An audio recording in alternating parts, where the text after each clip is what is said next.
Bienvenidos una vez más a nuestro segmento de Tiempos de Luz. Queremos darte las gracias por participar y ser parte de nuestro canal.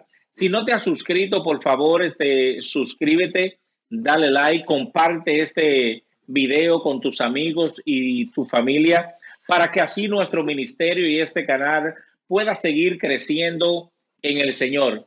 Hoy estaremos dando continuación a las enseñanzas que estamos trayendo de la singularidad de las escrituras. Esperamos, ¿verdad?, que sea de bendición para sus vidas. Hoy nos acompañan el ministro Garibaldi Valentín y el pastor Marcos Rosario. Sin más preámbulos, vamos a empezar nuestro segmento con Marcos Rosario. Bendiciones. Bendiciones en el nombre poderoso de Jesús. En este día queremos darle gracias a Dios en primer lugar por darnos la oportunidad de estar aquí. Y queremos agradecerle a cada persona que está aquí conectada con nosotros y que va a tomar estos minutos para tratar de aprender algo que nosotros queremos enseñar el día de hoy. En nuestro segmento pasado estuvimos hablando de la singularidad de la Biblia y estuvimos viendo algunos puntos interesantes, como por ejemplo, cómo se escribió la Biblia, por cuántas personas se escribió, en cuántos continentes, en cuántos idiomas. Pudimos ver a cuántos idiomas ha sido traducida la Biblia. Y en el día de hoy nosotros queremos traer en esa misma línea una continuación de esa enseñanza y nosotros queremos comenzar viendo algunos puntos. En primer lugar, el día de hoy queremos ver la singularidad de la Biblia en su supervivencia.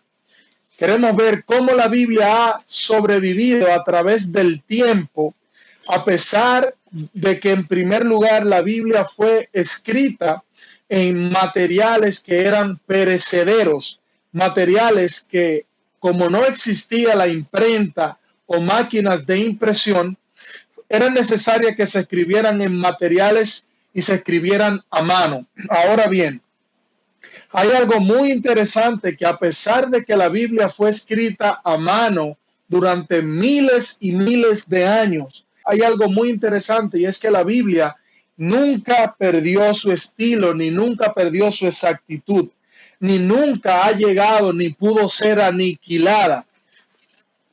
Werner Ram nos dice que los judíos pudieron preservar los escritos como ninguna otra obra literaria pudo ser preservada del tiempo antiguo. Algo interesante es conocer y saber que los judíos tenían grupos de personas que estaban dedicadas totalmente a lo que era la preservación y la transmisión de sus escrituras. Entre esos grupos se encuentran lo que eran los judíos, los masoretas y los doctores de la ley. En esta primera parte nosotros podemos ver que a través del tiempo han surgido muchos ataques y críticas fuertes contra la Biblia para tratar de desmentirla o tratar de decir que los textos bíblicos no son ciertos. Nosotros hoy en día, gracias a la arqueología y a los descubrimientos históricos, nosotros sabemos que la veracidad de la Biblia es incomparable con ninguna otra literatura del mundo antiguo. Por ejemplo, John Warwick Montgomery dice que ser escéptico de las escrituras del Nuevo Testamento es prácticamente negar todos los escritos de la literatura del mundo antiguo. En otras palabras, John Warwick Montgomery dice: el texto de la Biblia es un texto más verídico que todos los escritos que conocemos el día de hoy del mundo antiguo.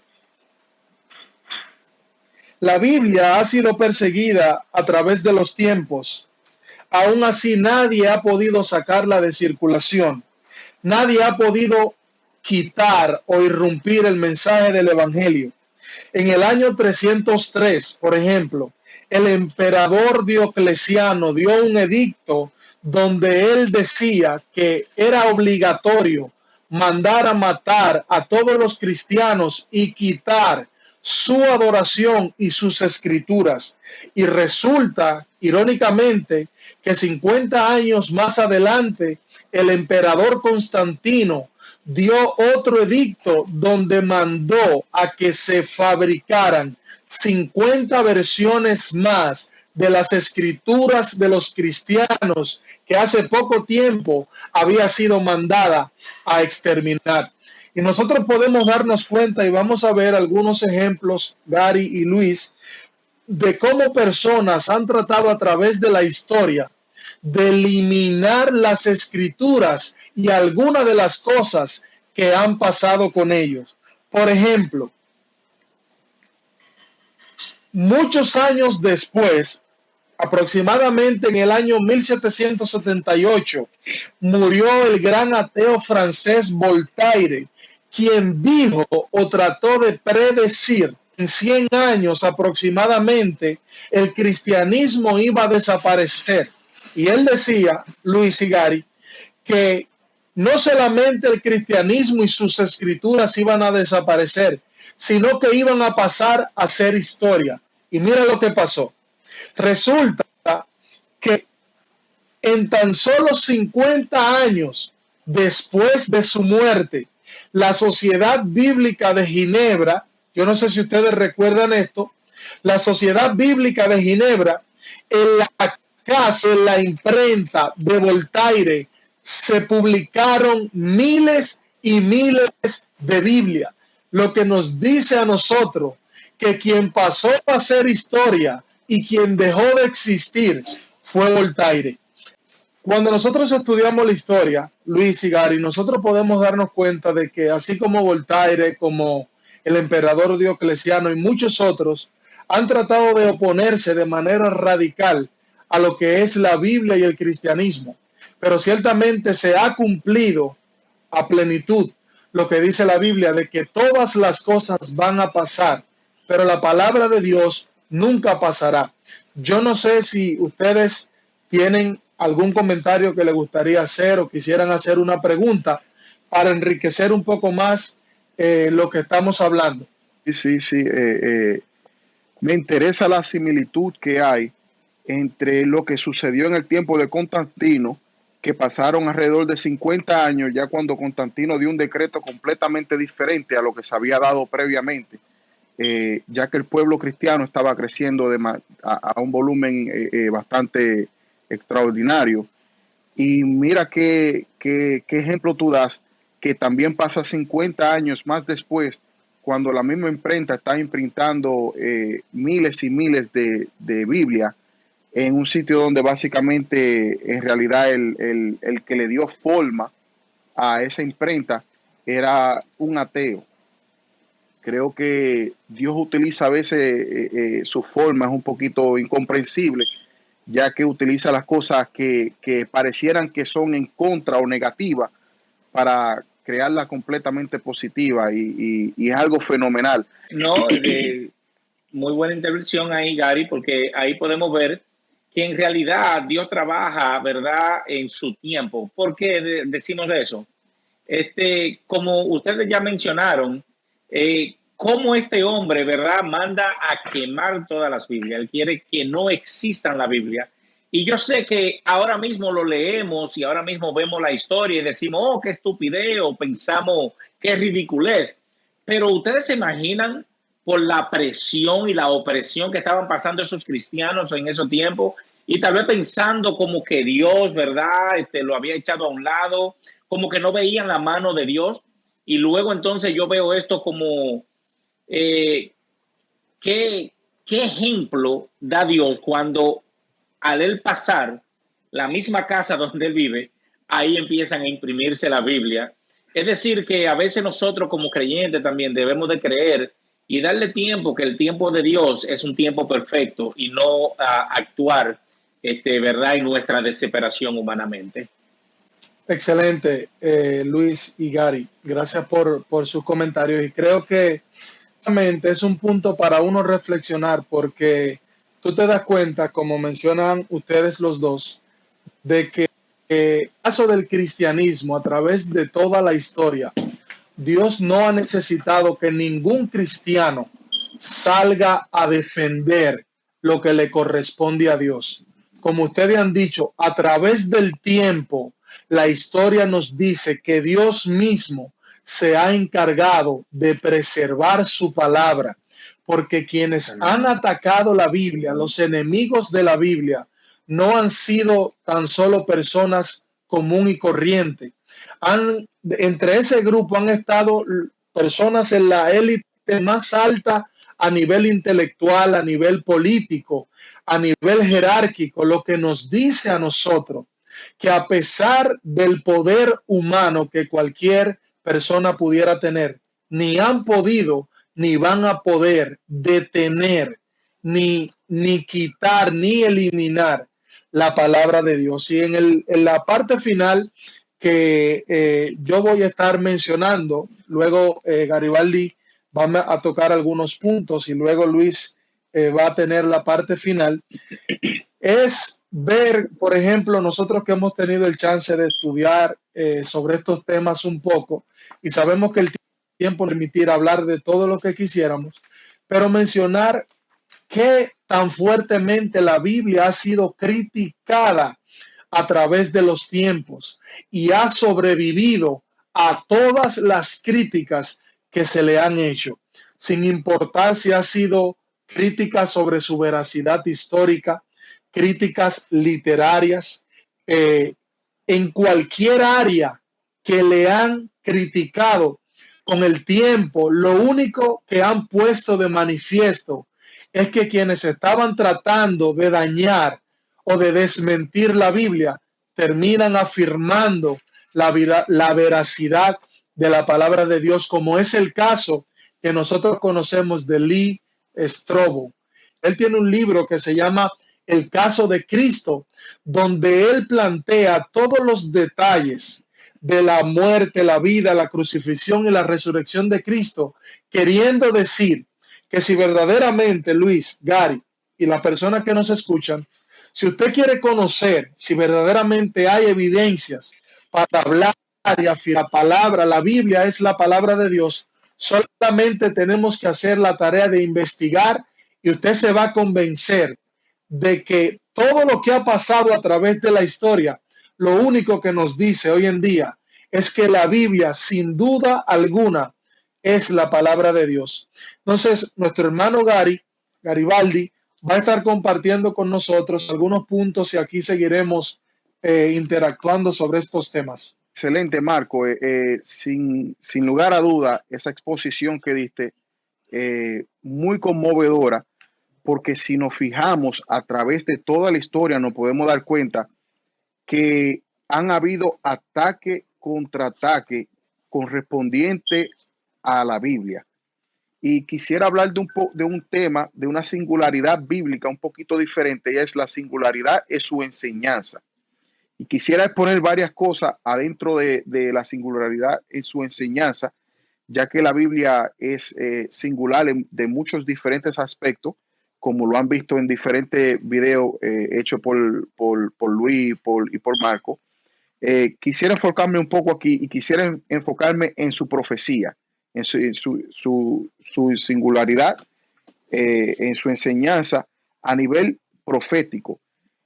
La Biblia es el único libro redactado por el ser humano desde el principio del mundo, en la cual el hombre tuvo acceso y habilidad a escribir y a redactar en papel o en roca o en pieles, en diferentes cosas, en la cual se escribieron cosas que eran de suceder. Si leemos a Deuteronomio 18, nos habla un poco sobre la función de un profeta y qué no es un profeta. O sea, cuando un profeta habla, si algo no sucede, estaba mintiendo y no era profeta. Queriendo decir que era el profeta cuando hablaba, era incondicionalmente. Y podemos ver a través de todo el Viejo Testamento, diferentes profetas profetizando diferentes cosas sobre la nación de Israel, sobre diferentes pueblos, y todas estas cosas vinieron a ser ciertas, vinieron a relucir.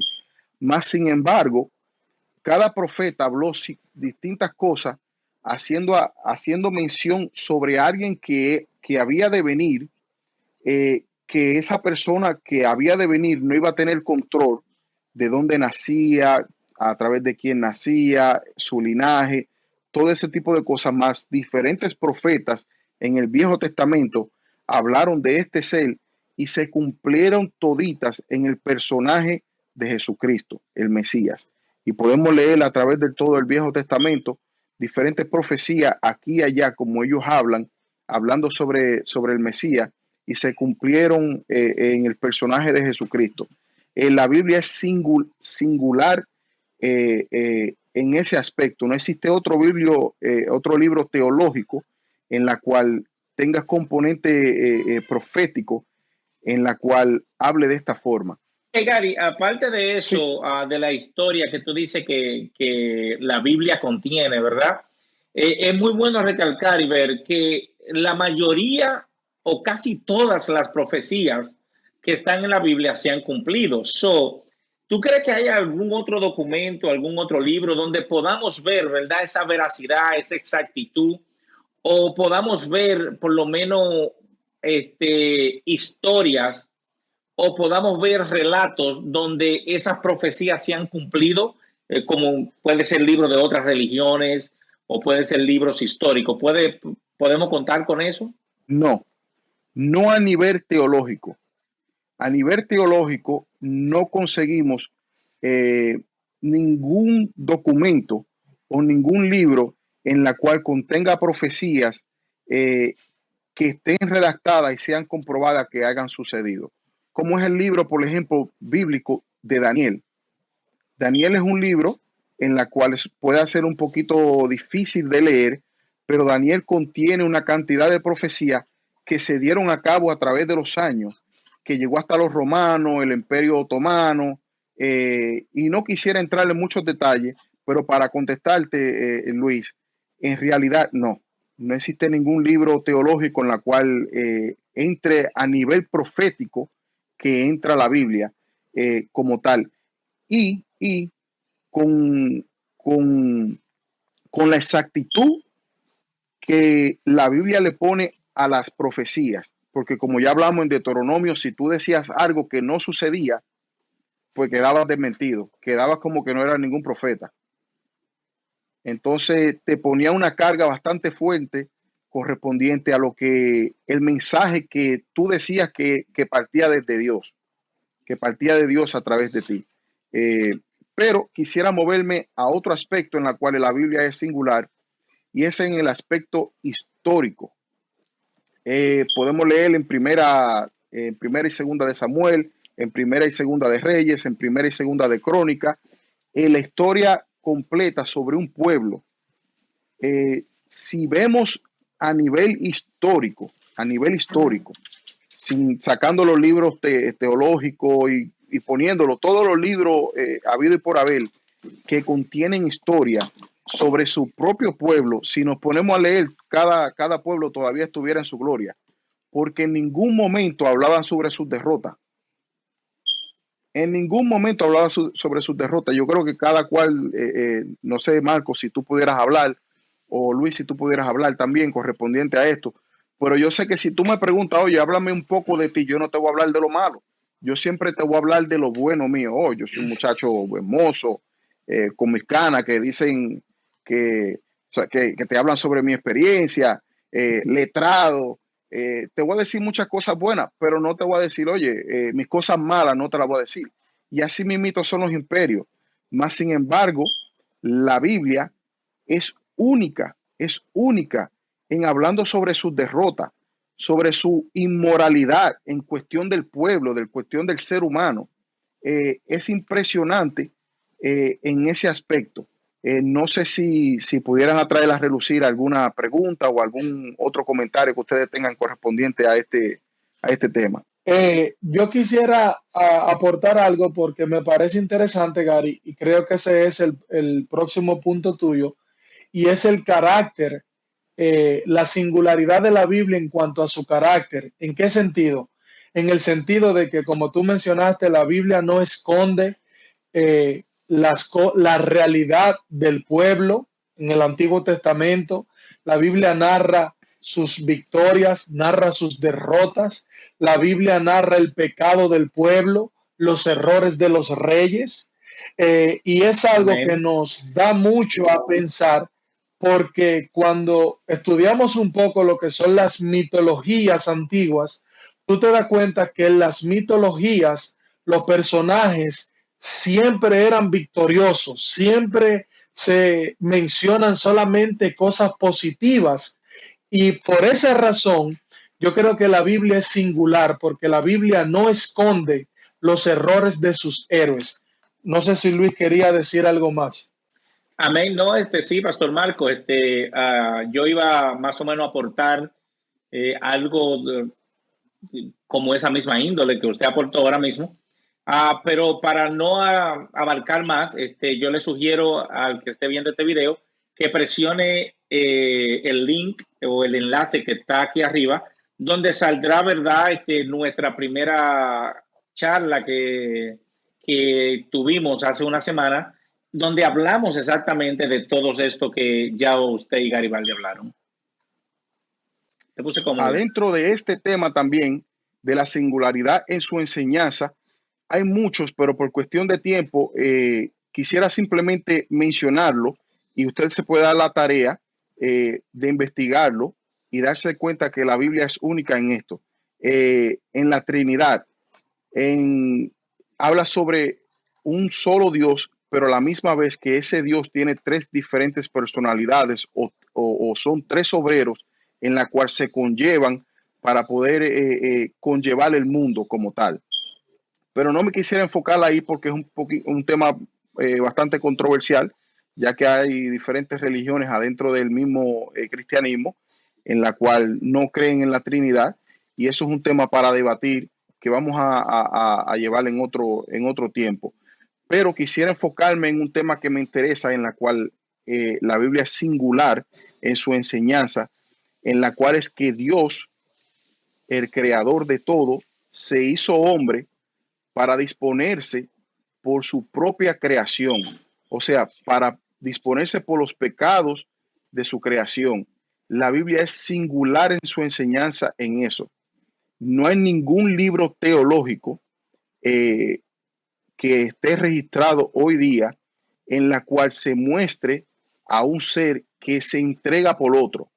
Sin embargo, te pone una carga a ti extraordinariamente grande. En otros libros teológicos, como el Corán, un sinnúmero de libros teológicos, te pones que tú tienes que hacer obras, que tienes que hacer algo para poder conseguir el perdón o la redención de tu Dios en tu estado pecaminoso o en tu estado de falta. Sin embargo, la Biblia es el único libro que te da un regalo gratuito, te da gracia a través del sacrificio hecho por Jesucristo, en la cual se entregó en una cruz para sacrificarse por mi pecado, por los pecados de todos. Es el único libro, es singular en esto. No sé qué tienen que decirme, Márculo, y yo sé que están ansiosos por hablar, ya que es un tema bueno, de esto se trata absolutamente el cristianismo. Ahí es que se parte el cristianismo de todas las diferentes religiones por este hecho singular. Es interesante el punto que menciona nuestro hermano Garibaldi de la singularidad de la Biblia en cuanto a algunas de sus enseñanzas. Y él menciona dos enseñanzas que verdaderamente son muy importantes mencionarla. La primera es la que ya él mencionó, la Biblia menciona la Trinidad, a pesar de que, como él dijo, muchos, es un tema controversial y muchos no creen en ella, pero nosotros creemos de que ciertamente Dios se ha manifestado y se ha revelado al hombre de tres formas distintas y especiales. Y me parece que es muy importante que se haga mención de eso. Y la segunda enseñanza que mencionaste, Garibaldi, es que el cristianismo es la única religión que presenta a un Dios haciéndose hombre, como tú lo dijiste, y ofreciéndose él mismo por el pago o por el rescate de las criaturas. No hay ninguna otra religión que presente lo que presenta el cristianismo, lo que nos dice que verdaderamente Dios no solamente estuvo dispuesto a hacer algo para salvarnos, sino que a entregarse él mismo. Sí, Marco, creo que pusiste ese aporte incluso hasta mejor que yo, porque creo que se dio a conocer un poquito mejor por el vocabulario que utilizaste, pero la Biblia en su enseñanza es extraordinariamente única, se separa de todos los otros libros teológicos, aunque pudiéramos mencionar que hay otros libros teológicos eh, que utilizan muchas de las enseñanzas de la Biblia para también romper su enseñanza y para también impartir aprendizaje, como es el Islam. El Islam utiliza muchos personajes bíblicos y los mormones. Sabemos que el libro de los mormones también se rompe de la Biblia, aunque es una religión completamente diferente, aunque ellos se quieran llamar cristianos, es algo completamente diferente. Pero excelente tu aporte correspondiente a la singularidad en su enseñanza, en el Dios que se entrega por su creación. Esa para mí, la Biblia se separa de todos los otros libros teológicos. Ahora quisiera pasarle a mi hermano Luis, en la cual va a tocar el punto final. Creo que le pongan mucha atención para que puedan entender y va a hablar de otra singularidad bíblica en la cual él va a desarrollar. Amén, amén. Gracias, Garibaldi, gracias por el aporte, ministro, gracias, Pastor Marco, por los aportes brindados en el día de hoy. Y esperamos, ¿verdad?, que seamos de bendición al impartir estas pequeñas conferencias que estamos dando en el día de hoy. Para recordarle a los oyentes que estamos, ¿verdad?, hablando de lo que es la singularidad de las Escrituras. Y ahora vamos a hablar de lo que es lo que hace la Biblia singular en su influencia sobre la literatura.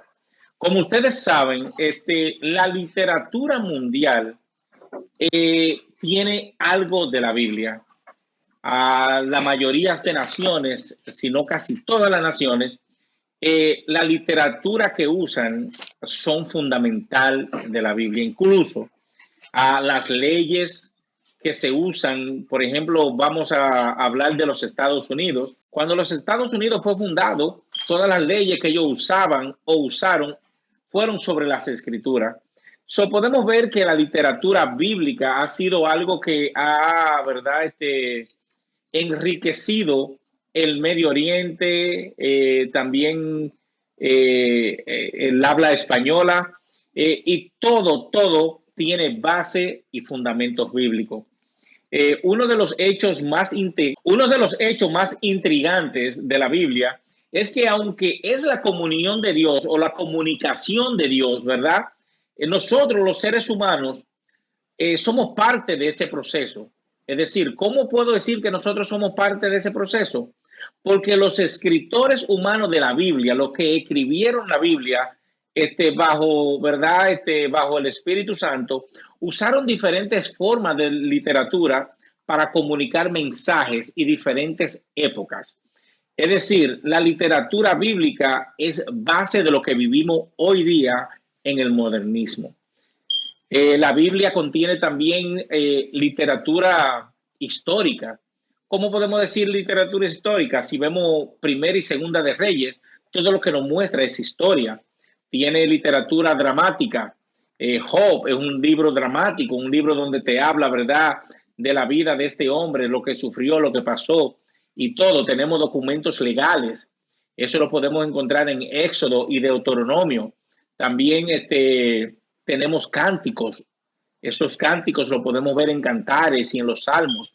En la Biblia también se encuentra poesía. La poesía, que viene siendo la mayor parte del libro de Isaías es un libro poeta. Se encuentra en literatura de sabiduría, en Proverbios y Eclesiastés, escrito por el rey Salomón.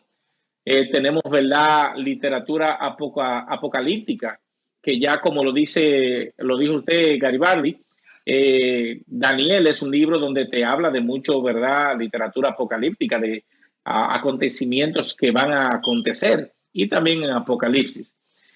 Tenemos también historias sencillas y cortas, como lo es el libro de Ruth.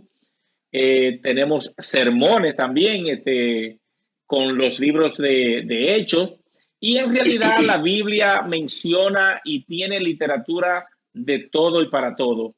Tenemos oraciones que son los salmos, parábolas, cuando Jesús, ¿verdad?, juntaba a sus discípulos o juntaba a la multitud y le hablaba en parábola, que era como, esos eran como cortometrajes de aquellos tiempos. Es decir, eso era como tú ir a un cine en aquellos tiempos. Una parábola era con personajes, te daban te presentaban una película más o menos con personajes y todo eso. Es decir, la Biblia está rica, rica en lo que es literatura. Y para saber lo que es literatura, la literatura, según la Academia Española, no viene siendo más que, ¿verdad?, el arte de expresión verbal, extendiéndose como verbal aquello que se refiere a la palabra, que es la Biblia, o se sirve de ella. Y por lo tanto, abarca tanto textos escritos como también textos hablados o cantados.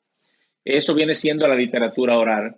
Es decir, la Biblia es rica en literatura y por eso yo creo que si seguimos leyendo la Biblia, aunque fue escrita con muchas personas, vuelvo a mencionar en el video anterior, muchas personas no quieren creer en la Biblia, no quieren creer en sus escrituras, pero lamentablemente es un libro que es el único libro que tú lees y vuelve y lee y vuelve y lo lee y siempre le encuentra un significado y un propósito a lo que tú lees.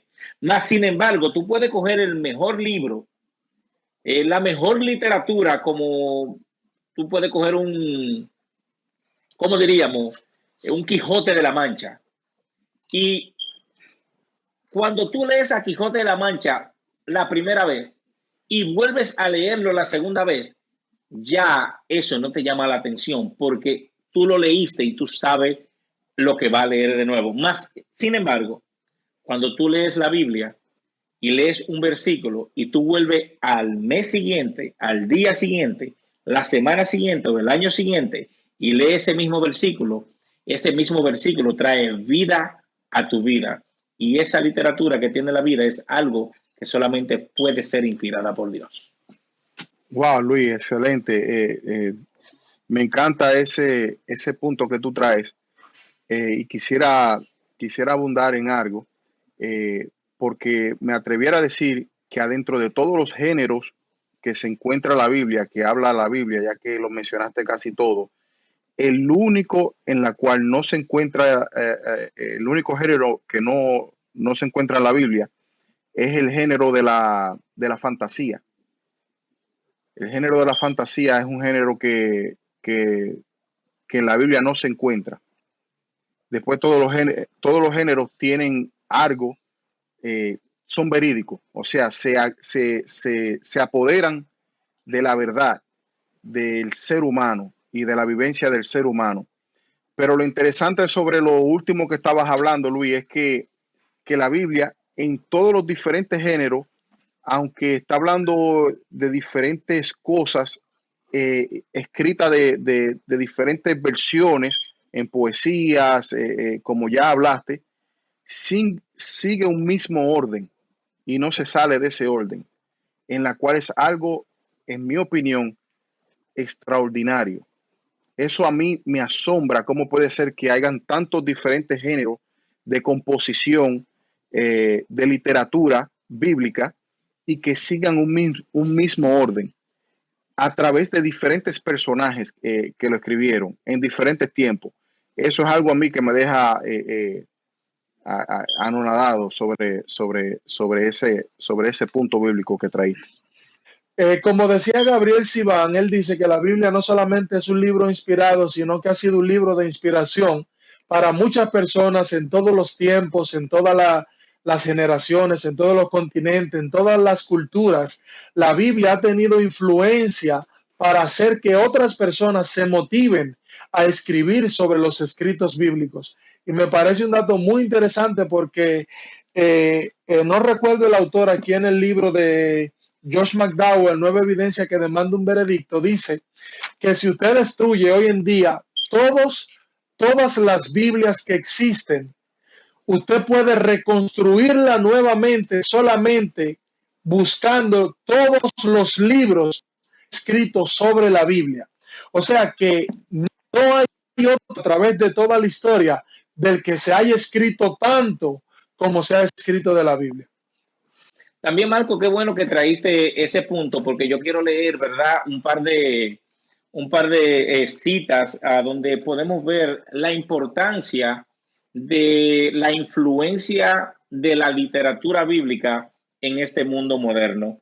Harold Fish, este es un profesor emérito de la Universidad Barland, ha declarado que la Biblia ha afectado la literatura del mundo occidental a tal grado que no fácilmente lo medimos, más que ningún otro conjunto de literatura, antiguo o moderno.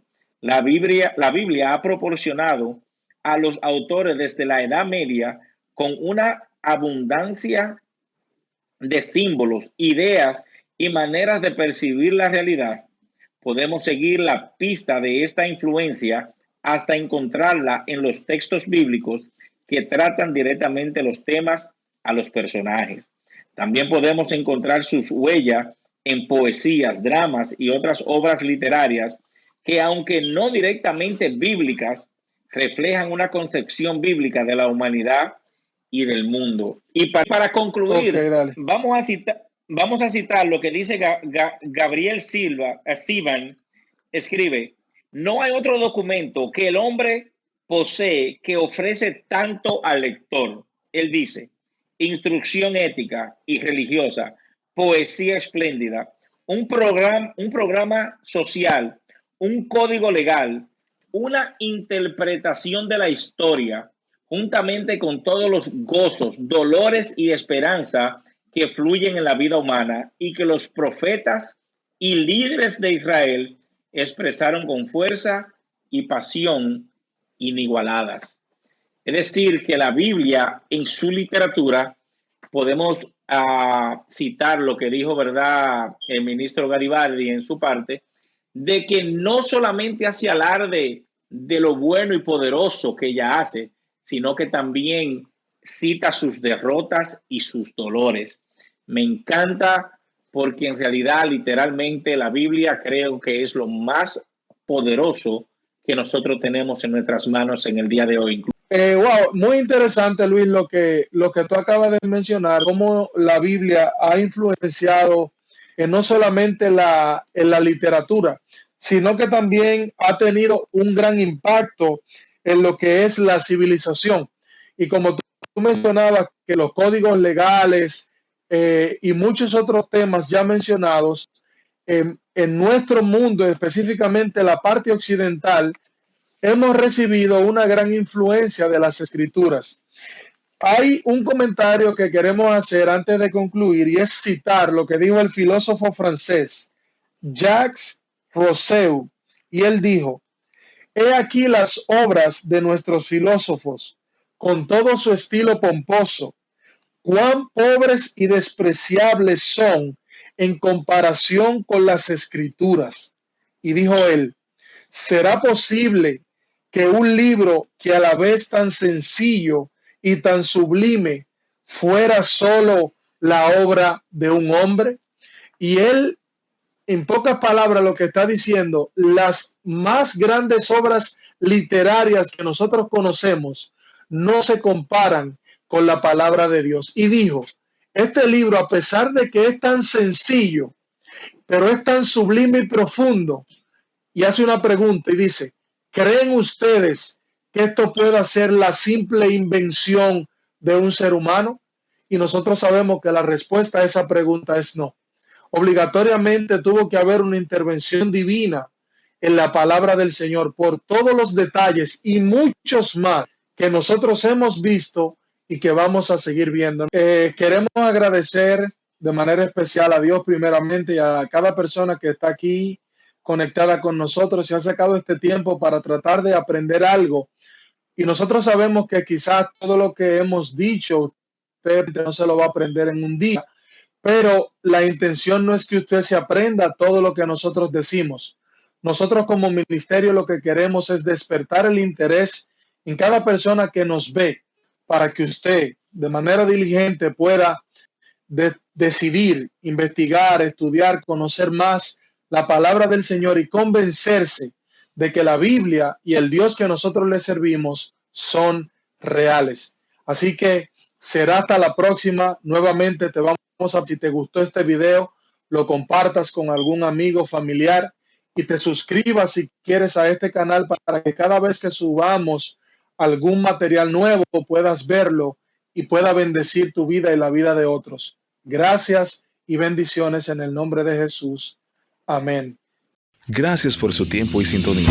Para obtener más recursos como este, suscríbase a nuestro canal y síganos en nuestras redes sociales. Le esperamos en un próximo episodio de Tiempo de Luz. Y recuerde, la razón y la fe no son enemigas.